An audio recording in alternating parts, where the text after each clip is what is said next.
নিয়ে যায় আমাকে বিভিন্ন ধরনের হুমকি ধামকি ভয় ভীতি দেখা, তোর অনেক টাকা পয়সা আছে, আমাদেরকে নির্দিষ্ট একটা অ্যামাউন্ট 50 লাখ টাকা দিবি। আমি বললাম ভাই এই টাকা দেওয়ার পক্ষে আমার পক্ষে সম্ভব।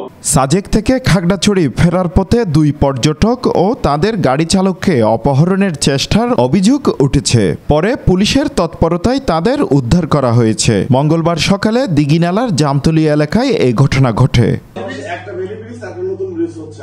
মঙ্গলবার সকালে সাজেক থেকে ফেরার পথে দিঘিনালার জামতলী এলাকায় পৌঁছালে সকাল 9:30টার দিকে কয়েকজন অচেনা ব্যক্তি পর্যটকদের গাড়ি গতিরোধ করে মারধর করেন এবং 50 লাখ টাকা মুক্তিপণ দাবি করে।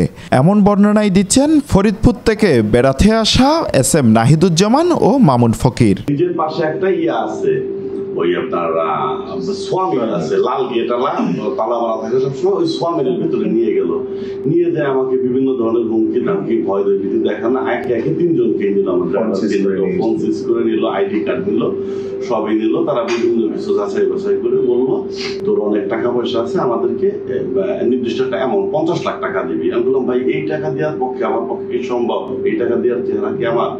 এরকম বলার পর একটু মারধর করলো, তার থেকে আরেকটু ভিতরে আমাকে নিয়ে যায়। ওদের মধ্যে কেউ মারতে আসে, দুইজন ফিরায়, মারতে আসে ফিরায়।